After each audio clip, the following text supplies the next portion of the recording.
Good evening and thank you for joining us for KREM 2 News at 5 tonight. I'm Mark Hanrahan. It's good to have you here. I'm Whitney Ward. We do start with breaking news tonight. Just hours ago, we have learned about a pair of lawsuits now filed against Inland Power, alleging they were responsible for sparking the deadly Gray Fire. And just within the last hour, DNR confirming that fire was in fact human caused. The fire killed one person, burned more than 11,000 acres, and destroyed more than 200 homes. Tonight, KREM 2's Kyle Simchuk has been poring over those newly filed court documents. He has the very latest right now.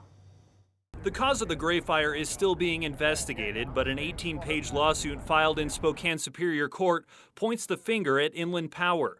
The complaint states Inland Power failed to inspect and remove nearby vegetation and kept power lines energized during the red flag warning on August 18th when the Gray Fire destroyed hundreds of homes and claimed a life.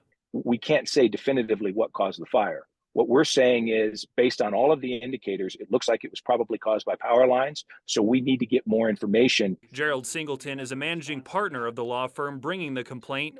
He says they sent their own arson investigator to look at the fire's origin a few weeks ago. He interviewed everybody he could. He looked at the indicators that were on the ground, which indicated where the fire started, which direction it moved, and where it was in relation to the power lines. And all of those indicators were consistent with a power line caused fire. KREM 2 reached out to Inland Power for comment this afternoon. They told us, quote, "We learned of the lawsuit this afternoon. As you know, the cause is still under investigation, and we will not make any speculations while an active investigation is still underway." At this point, they are unlikely to acknowledge that it's their equipment. Typically, they deny and they require us to prove it, which is fine. We understand. Today, another complaint for damages was filed against Inland Power. More than 40 plaintiffs are listed. Kyle Simchuk, KREM 2 News. And those plaintiffs Kyle just mentioned have a similar theory as to what sparked the fire. So coming up on KREM 2 News at 6 tonight, we are digging into those documents as well. Meanwhile, the Oregon road fire continues to frustrate homeowners who lost everything. As cleanup begins, some say unnecessary costs are now starting to add up. KREM 2's Janelle Finch is telling us what some are finding while digging through the remnants of their homes and how it is holding them back. Well, while there's rubble in the foundation of this home, there may also be dollar signs for some. Some people say asbestos testing is preventing them from taking the necessary step toward healing in more ways than one. This is the foundation of what was Annie Patrick's self-proclaimed God's grace. Because it was His grace that allowed us to buy a 10-acre parcel with a creek going through the middle. It was more than I ever dreamed. Her God's grace was burnt to nothing during the Oregon road fire last month. Once she rebuilds, she plans to call it God's Grace Rises from the Ashes. God only knows what my future plans hold, but I will be on this property till the end. But all future plans are on hold until a certified asbestos abatement company can safely remove the debris, all because of one positive asbestos sample from her basement. Annie says she received a quote from IRS Environmental saying it could cost $85,000 to remove all of the asbestos contaminated debris off her property. One and you're done. One and it's expensive. Annie says insurance money spent on testing and removal will put her back on money for rebuilding. She said she'd rather take care of the problem quickly than drag it out and wait. And I think I should be able to bury my asbestos for free on my own property.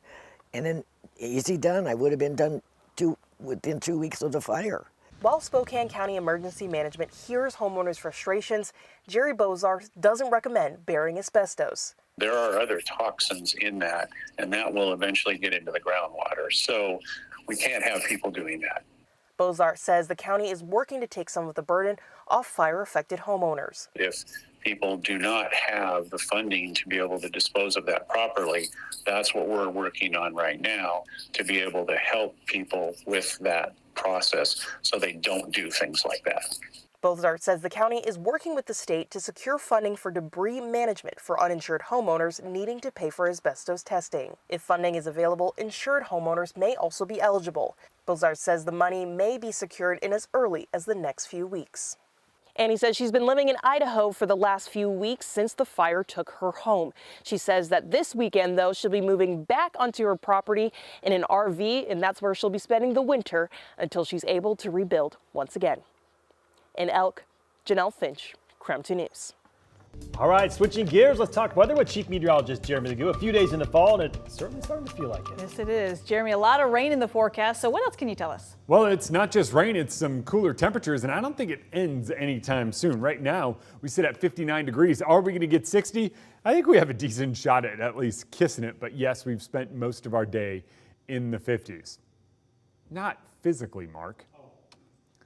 As we move through the next few hours, we're going to continue to see a little bit of wind. Most of that stays out in central Washington, where your gusts are up near 40 miles per hour in a few locations. But for us in Spokane and Coeur d'Alene, it's kind of that 15 mile per hour range, enough to ruffle the leaves but not take them out of the trees. Oh yes, we are quickly going to be talking that time of year where a good windstorm will take all our leaves away, but we're not there yet, thankfully.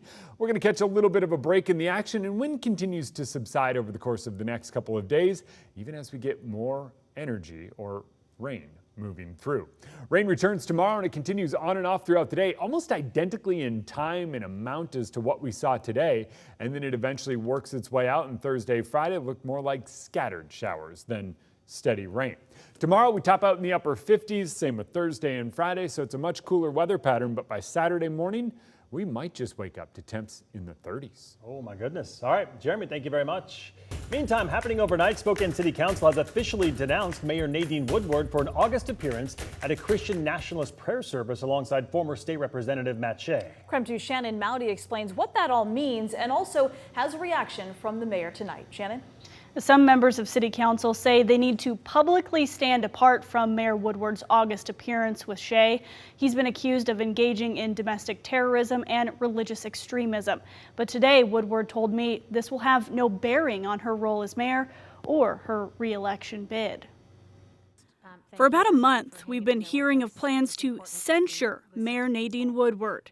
But Monday night, that's not exactly what happened. And there was a little bit of concern that censure sounded like censor, and that it was censoring freedom of religion, and that is really nothing about what this resolution did. Instead, council voted to denounce her appearance at a prayer event where she stood on stage with Matt Shea. He was expelled from the state's Republican caucus after an investigation said he had ties to domestic terrorism. But Zach Zapone says the overall sentiment of what council did is the same as censure. The mayor and her actions affiliated the city of Spokane with that extremism. It added legitimacy to that extremism. And this was simply saying we as a legislative body think that's wrong. And when I walked up on that stage, I know there are people who think I should have walked right off of it, but I was amongst 4,000 members of our faith community, and we were there to pray. Woodward sticks by earlier statements she didn't know Shea would be there, but she will change one thing going forward. The one thing that I could have done differently was to vet out the event more, but I was invited by a friend, so I didn't ask as many questions. I will next time. Zapone says while there's no official consequences for the mayor, the denouncement was a necessary signal to the community. Hate is not tolerated. As I was leaving, I heard people who testified in support that came from Matt Shea's church saying, we almost had it. It was close. And that's really unfortunate because they believe that they're close to changing the tide here in Spokane. The mayor tells KREM 2 News the denouncement is merely a political stunt. The first person I brought into the mayor's office was from the LGBTQ+ community. I'm married to diversity. So to link me with some of the ideology is preposterous. The resolution comes with no formal reprimand or repercussions for the mayor.